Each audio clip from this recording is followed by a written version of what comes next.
नमस्कार, SSN solution channel पे आप सभी का स्वागत है। लास्ट लेक्चर में हमने क्वेश्चंस 10 तक कंप्लीट क्वेश्चन सॉल्व कर लिए थे। आज के लेक्चर में हम क्वेश्चन 11 से 15 तक के क्वेश्चन सॉल्व करेंगे। स्टार्ट हम क्वेश्चन 11 से करने जा रहे हैं। क्वेश्चन 11 है हमारा इन सीक्वेंस ए एन। हमें एक सीक्वेंस दी हुई है ए एन की फॉर्म में। Every term is equal to the sum of all its previous terms।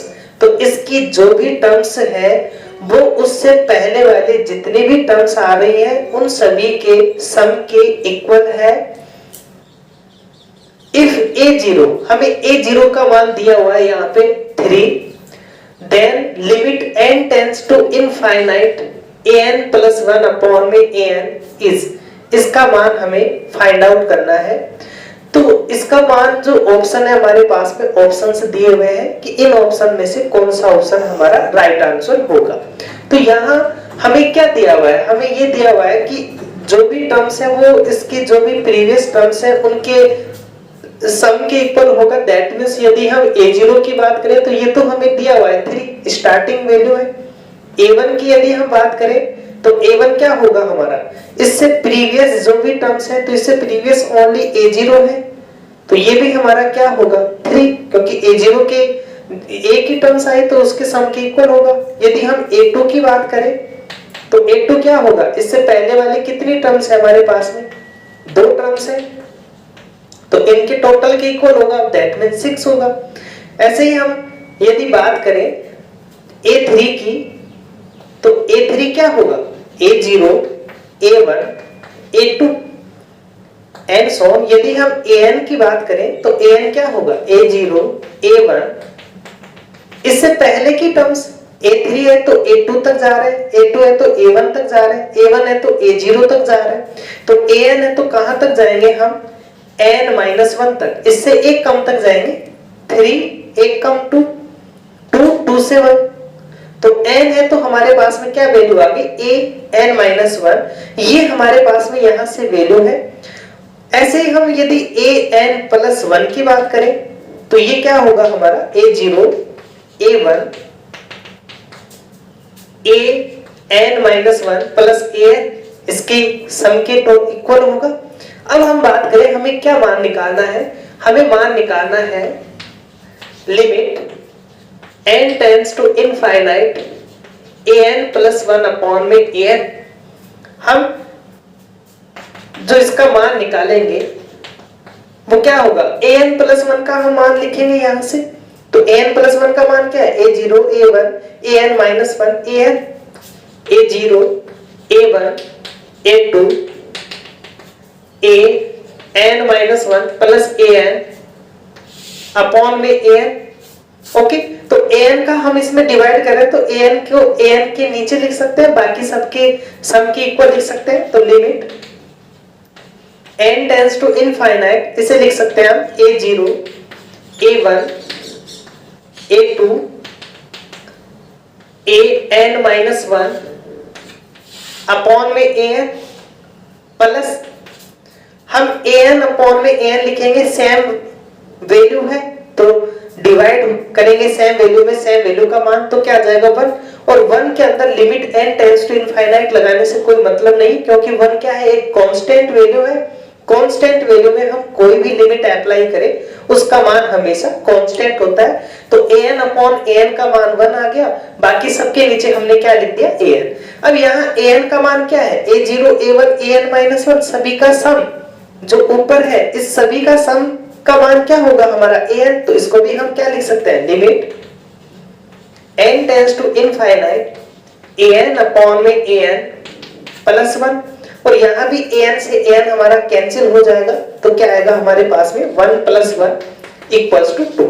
तो इसका जो राइट आंसर होगा वो होगा हमारा ऑप्शन सेकंड। नेक्स्ट जो क्वेश्चन है हमारा वो है क्वेश्चन 12। क्वेश्चन 12 में हमें दिया हुआ है इन द फिगर बिलो। हमें एक फिगर दिया हुआ है, इस फिगर के अंदर हमें क्या क्या कंडीशंस दी हुई है कि ये जो हमारा एंगल ABC है ये क्या है, π/2। ओके, ये जो एंगल हमारा कैसा है, एक π/2 एंगल हमें दिया हुआ है। First second and third are the areas of semi circles. ये सेमी सर्किल बने हुए हैं, एसी के ऊपर सेमी सर्किल, इसको फर्स्ट एरियाज नाम दिया गया है, और जो एबी के ऊपर जो सेमी सर्किल है उसे थर्ड एरिया नाम दिया हुआ है, और बीसी के ऊपर जो सेमी सर्किल बना हुआ है उसे सेकंड एरिया नाम दिया गया है। On the sides opposite angle B A and C, तो बी ए और सी के अपोजिट, जैसे बी के अपोजिट है फर्स्ट है, सी के अपोजिट थर्ड है, ए के अपोजिट सेकंड है, respectively which of the following is always true. तो ये जो हमारे पास में ऑप्शंस है, 4 ऑप्शंस, इनमें से कौन सा ऑप्शन हमेशा राइट होगा ये हमसे पूछा गया है। तो ये तो हम जानते हैं कि यदि कोई ट्राइंगल राइट एंगल है तो वहां हमें पाइथागोरस थ्योरम हम अप्लाई कर सकते हैं। तो इस ये जो ट्राइंगल है हमारा, ये एक राइट एंगल है, दैट मींस इसमें हम पाइथागोरस थ्योरम अप्लाई करें तो हमें क्या मिलेगा, तो in triangle ABC AC square equals to AB square plus BC square, okay, by using Pythagoras theorems. ये हमारे पास में कंडीशंस है। अब यदि हम सेमी सर्किल का यदि हम एरिया निकाले तो सेमी सर्किल का एरिया क्या होगा हमारे पास में, half pi r square. R क्या है, रेडियस, तो ये तो इसका डायमीटर हुआ क्योंकि इसके ऊपर सेमी सर्किल बना हुआ है, ये इसका डायमीटर, ये इसका डायमीटर, तो रेडियस क्या होगी, हाफ डायमीटर।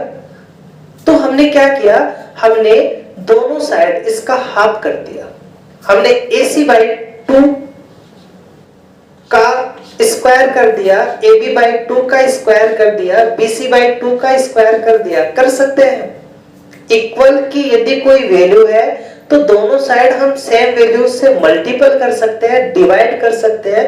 यहाँ हमने दोनों साइड 4 से डिवाइड किया है तो 4 से हम इजीली इसको डिवाइड कर सकते हैं। हमें क्या चाहिए, पाई चाहिए, तो हमने क्या किया, दोनों साइड हमने पाई से मल्टीपल भी कर दिया। और क्या चाहिए, हमें हाफ चाहिए, तो हाफ के लिए हमने दोनों साइड फिर हाफ से मल्टीपल कर दिया।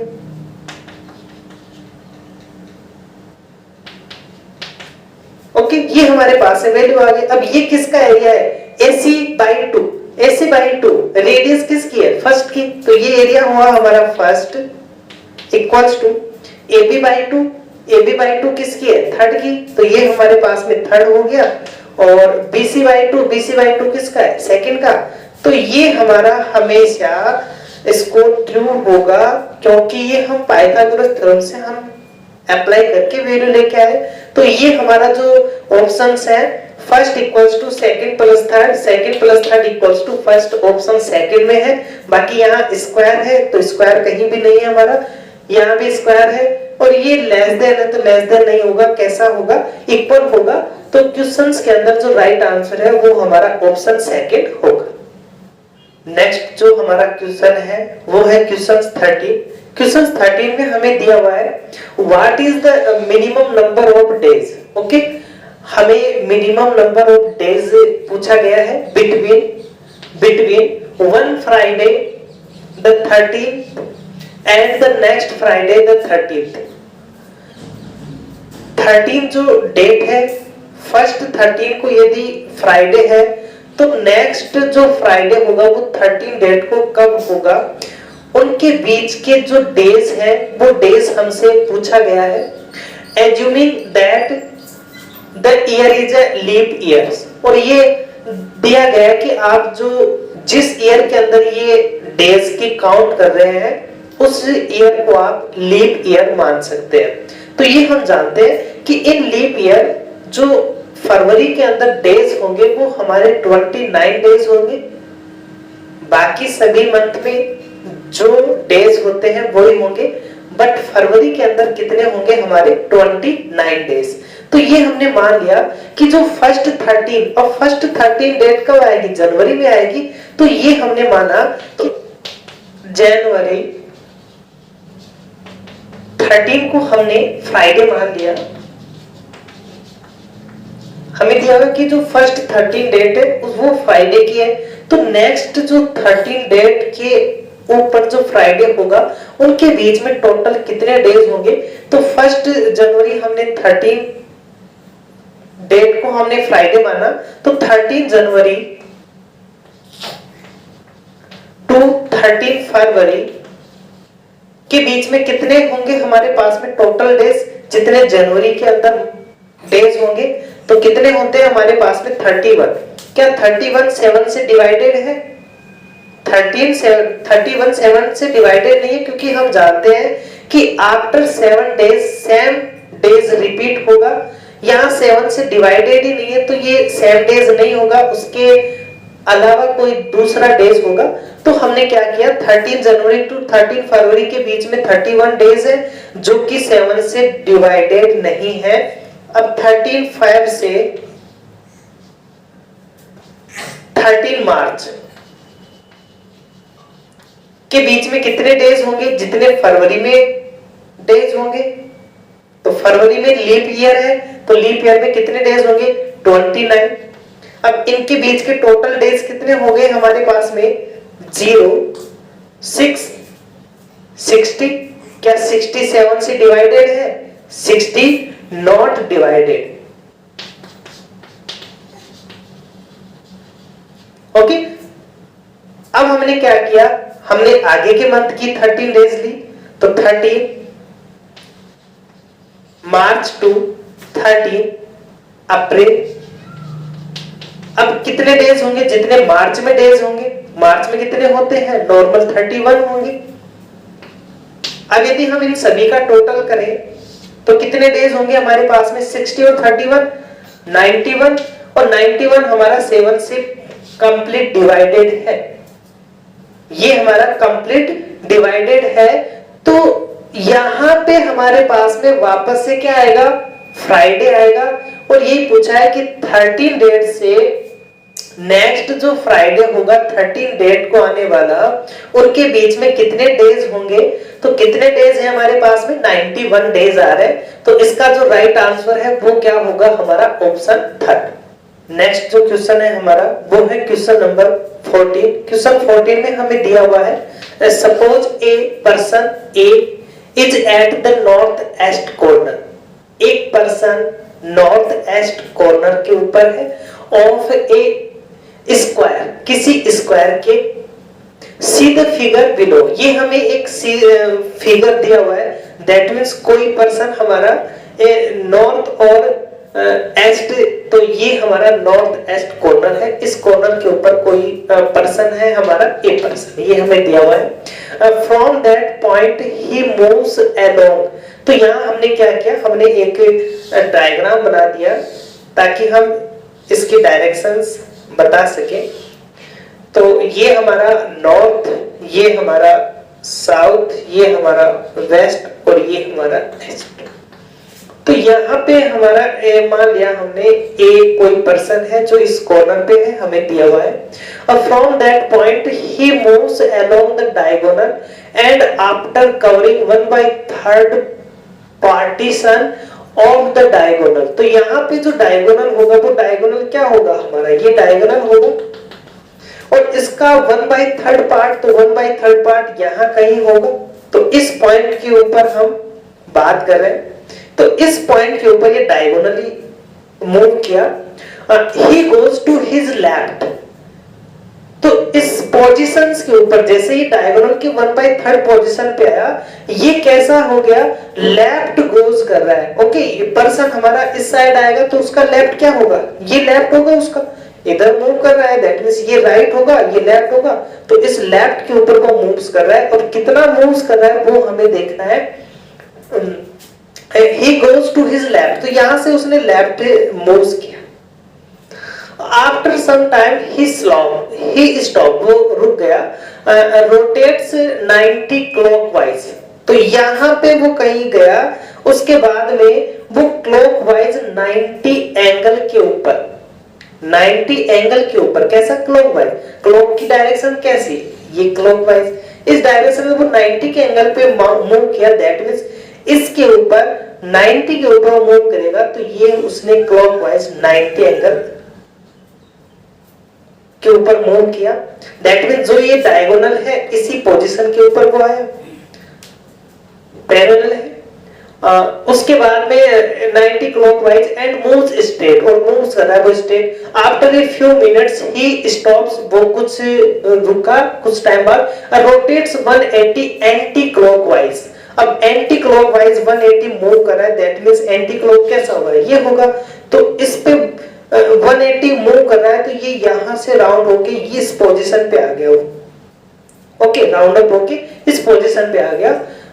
Towards which direction he is facing now, तो जैसे वो इस डायरेक्शन में उसने मूव किया, तो इस पोजीशन पे वो क्या देखेगा, कौन सी डायरेक्शन है, तो इस डायरेक्शन के ऊपर तो वो यही तो डायरेक्शन है, और ये डायरेक्शन कौन सी, इसके पैरेलल, और इसके पैरेलल जो डायरेक्शन होगी वो यही डायरेक्शन होगी जो ये है। तो ये डायरेक्शन कौन सी हमारी, नॉर्थ ईस्ट कॉर्नर, तो कौन सी डायरेक्शन देखेगा वो, नॉर्थ ईस्ट। ओके, तो इसका जो राइट आंसर है वो होगा हमारा ऑप्शन फर्स्ट। नेक्स्ट जो क्वेश्चन है हमारा वो है क्वेश्चन 15। क्वेश्चन 15 में हमें दिया हुआ है cucumber contains 99% water. Okay, cucumber means खीरा, तो खीरे के अंदर जो 99% क्या है, वाटर है। रमेश बाइज 100 किलोग्राम और cucumbers, Ramesh 100 kilogram cucumbers buys करता है। After 30 days of storing the cucumbers loss some water, तो कुकुम्बर्स है तो जैसे जैसे हम उसको लॉन्ग टाइम तक रखेंगे वैसे वैसे उसका वाटर लॉस होगा। तो उसने रमेश ने 30 डेज तक कुकुम्बर्स को रखा, तो वहां पर उसने देखा कि कुछ वाटर उसका लॉस हो गया, तो दे नाउ कंटेन 98% वाटर। तो वहां उस टाइम आफ्टर 30 डेज जो कुकुम्बर्स है उसमें 98% वाटर हुआ। स्टार्टिंग में 99% था, after 30 days 98% water. What is the total weight of cucumbers now, that means after 30 days बाद कुकुम्बर्स में जो वेट है वो वेट क्या होगा। स्टार्टिंग में तो हमें दिया हुआ है, स्टार्टिंग में तो हमें क्या दिया हुआ है 100 किलोग्राम्स, आफ्टर 30 डेज बाद कुकुम्बर्स का वेट क्या होगा वो हमसे पूछा गया है, ऑप्शन हमारे सामने है। तो यहाँ हमें जो दिया हुआ है कुकुम्बर्स 100 किलोग्राम और उसमें 99% क्या है वाटर, तो वाटर की क्वांटिटी कितनी होगी इसके अंदर 99% मींस 90 100 इनटू टोटल कितना है 100, that means 99 kilogram water. 99 kilogram क्या है वाटर। तो ये जो विदाउट वाटर होगा हमारे पास में, विदाउट वाटर वो कितना होगा हमारे पास में 100 में से हम 99 किलोग्राम माइनस करेंगे तो हमारे पास में 1 किलोग्राम होगा जो विदाउट वाटर है। आपने मान लिया कि एट प्रेजेंट आफ्टर 30 डेज पे जो कुकुम्बर्स है उसका वेट x किलोग्राम है। Okay, after 30 days cucumbers weight कितना मान लिया हमने x किलोग्राम। अब इस x किलोग्राम के अंदर 98% तो वाटर है, तो विदाउट वाटर का कुकुम्बर कितना होगा 2%। विदाउट वाटर का कुकुम्बर कितना हुआ 2%, क्योंकि इस टाइम पे 98% वाटर है, दैट मींस 2% विदाउट वाटर होगा। तो x का 2% कितना होगा, जितना हमारे पास में है वही तो होगा। तो x का 2%, तो x इंटू 2/100 इक्वल्स टू कितना है हमारे पास में स्टार्टिंग में 1 इंप्लाइज करके x का मान क्या होगा, यहां से इसको कैंसिल आउट करेंगे तो 50 किलोग्राम। तो x इस टाइम पे जो हमारे पास में कुकुम्बर होगा उसका वेट कितना होगा 50 किलोग्राम। तो इसका जो राइट आंसर है वो होगा हमारा ऑप्शन सेकंड। ओके, तो ये थे हमारे लाइफ साइंस दिसंबर 2012 के क्वेश्चन 11 to 15। नेक्स्ट लेक्चर में हम 16 to अबव क्वेश्चंस लेकर के आएंगे। Okay, thank you for watching.